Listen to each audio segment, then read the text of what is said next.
Dhandayuthapani films அப்படின்னு வந்து ஒரு சிறிய படங்களுக்கான ஒரு ப்ரொடக்ஷன் கம்பெனியை அவர் ஆரம்பிக்கிறாரு. திருமுருக கிருபானந்த வாரியார முதல்ல நடிக்க வச்ச பெருமை யாரை சேரும் அப்படின்னு பாத்தீங்கன்னா சின்னப்பா தேவரை தான் சேரும். வள்ளல் வாரியார் சுவாமிகள் வந்து முருகர் சிந்தனை மட்டும்தான் முக்கியம்னு சொல்லிட்டு நிறைய இடங்கள்ல சொற்பொழிவு செஞ்சுட்டு இருந்த காலம் அது. அவருடைய படத்துல முழுமையா முருக பக்தராவே நடிக்க வச்சிருப்பாங்க.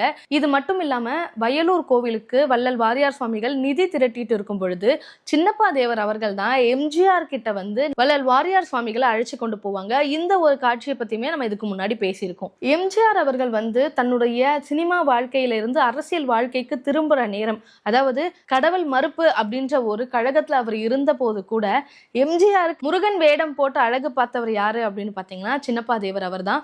சின்னப்பா தேவர் வந்து எப்பவுமே எம்ஜிஆர் அவர்களை முருகா அப்படின்னு தான் அழைப்பாராம். சின்னப்பா தேவர் வந்து எந்த அளவுக்கு முருக பக்தரோ அதே மாதிரி கவிஞர் கண்ணதாசரும் முருக பக்தர் தான்.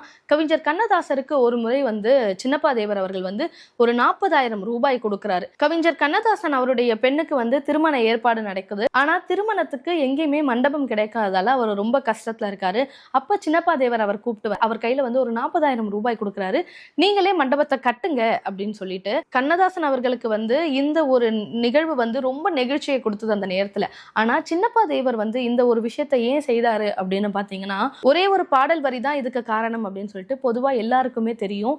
மருதமலை மாமணியே முருகையா, தேவரின் குலம் காத்த வேலையா. இவர்களுடைய நட்புக்கு இந்த இடத்துலயும் காரணமா இருந்தது யாரு அப்படின்னு பாத்தீங்கன்னா மருதமலையில இருக்கக்கூடிய முருகன் தான்.